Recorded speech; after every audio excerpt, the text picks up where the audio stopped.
You are tuned to the Indraprastha channel of Akashvani. Today is International Translation Day. Translations of classics and other books have done a great service in the spread of knowledge, and translations over the years emerged as an area of excellence. With the advent of AI, this field is facing a challenge of sorts. What are the possible challenges? Well, that happens to be the title of today's talk by Mr. Pawan Kumar, titled Use of AI in Translations.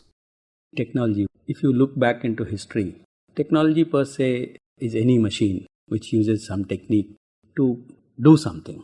But if you see the history of that technology or the machine, any machine that human has invented or built or produced for that matter is basically to aid the human physical capability. When we say physical capability, it is, you can see 3-4 aspects of the human capability. One is speech capability, other is a vision capability, third is a human muscle power capability, and fourth is cognition. AI comes as far as cognition is concerned. And sometimes when you are using any machine or for that matter any technology, truly speaking, it extends your physical abilities, and extending that physical ability, it actually does what? What is a basic human desire? If you try to trivialize those desires, it could be something like less effort, less human effort, something in lesser time, or maybe something in time. It is not only something in lesser time, sometimes it is in time. Now, let us focus on translation per se. The role of AI, when AI looks to translation, there have been research and translation that the language processing task typically, actually the conception of computer was based on decoding German codes. So it was the computation itself has started with translation, because you wanted to understand what the Germans are encoding in their messages, and Britishers wanted to understand that. And that is a basic starting point of computing itself. So the computing itself has begun from that place. Before that, there were calculators, not computing. The thought of computing actually is that point of time. So translation has started at that point of time. It is still getting continued.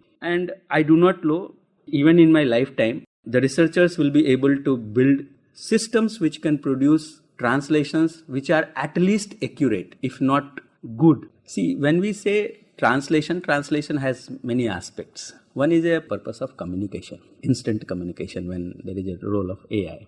Other is decimation. One could be art. When you are translating a literature, it is art. Literature has a lot of aspects. Everything needs to be translated. The culture needs to be translated, traditions, customs, everything needs to be translated. But if you see how AI helps us in translation, it is helping. Even if we see with the angle of art, there also it is helping. Give you an example, a sculpture. People used to build stone sculptures, but when they get very good tools, their productivity increases. So AI is basically a tool in the hand of human being to produce more in lesser time, higher accuracy, and maybe lesser effort, even cognitive effort. Suppose you were able to translate 20 books in a year. If AI helps you to translate the same quality with the same quality, but now you can translate maybe 25-30 books per year, because it is reducing your cognitive load. My art is not in recalling something, my art is there in recognizing something. And what AI does, AI actually is trying to transform lot of recall problems which can be converted into a recognition problem. Because human has evolved to recognize things, human has not evolved to recall things. It is very difficult for people to recall lot of things from memory. But people can recognize because they have evolved for it. What AI does, it is trying to, with the linguistic tools that we have in the AI for translation, we have those tools which is trying to provide you a very approximate answer. So you recognize, okay, this is my answer.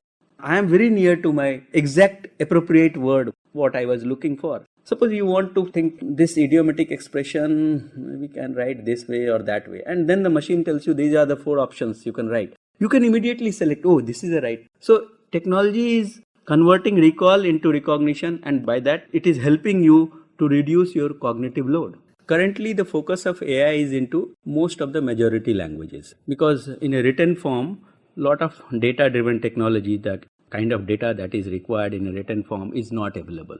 We being an oral tradition, we have a lot of speech corpus, but we do not have much of text corpus, and that too not digitized. So it is first of all not digitized, and it is not available in terms of written corpus. The focus is on majority language, that maybe 20-22 languages that we have, where we have the literature and a formal script and some grammar is there, because finally machine has to understand written text. Challenges are there, but then the technology itself starts with minimum, but the technology, the statistical methods, the neural methods, they can start with minimum, but they can keep on improving. So with every good data, representative data that you are getting, you try to improve the technology. I will give you 3 numbers, keeping myself in 3 shoes. Academicians, researchers, if I behave like them, I will give almost 8 to 9 marks. If you see as a technologist who is finally taking the technology to people, there I will say maybe 7. But if you ask me utility of that, finally how useful this technology is for the common mass, I will say it is more than 9. Because it is those people who need this technology. It is not those people who deliver the service. Now suppose you being a person bilingual, so you understand English, you understand Hindi. Now you are given something in Hindi. Suppose you are told it is translated. You naturally slip, being educated, you slip and see the English content, and then you evaluate, okay, how AI has helped to produce this Hindi content. And what you actually see in that Hindi content, what is missing, what is incorrect. That's a natural way of my brain to slip into. I don't see what is correct, I always see what is incorrect. Now, think of someone who doesn't understand English, and you tell him, this is a text which your son has sent from America, lekin it is in Hindi now. Now you can read it. He will say, no, he always sends English text and I go and get it read from somebody else. And he reads and he figures out, yes, theek likha hai. Utility is something, how it helps me. Every machine is useful if it extends your capability. But to an academician, he sees it कि इसमें अनेक गलतियां हैं, ये सुधार की गुंजाइश है, ये है, वो है, ऐसे सोचते हैं. इसलिए मैंने कहा यूटिलिटी में बहुत कुछ मिल रहा है. कॉर्पोरेट्स में लोग स्पेनिश मेल को अंग्रेजी में पढ़ के प्रॉपर जवाब अंग्रेजी में भेज देते हैं और स्पेनिश वाला उसको स्पेनिश में पढ़ के प्रॉपर समझ लेता है, दोनों के बीच में कम्युनिकेशन हो जाता है.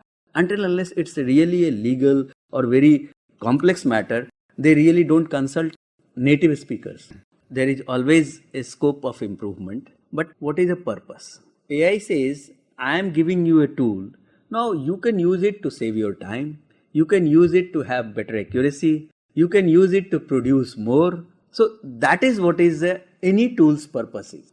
No time will come when you will say you don't need translators. You will need translators in different incarnations. The current way when we look to a translator, you look it differently. In future, you will look to them in a different manner.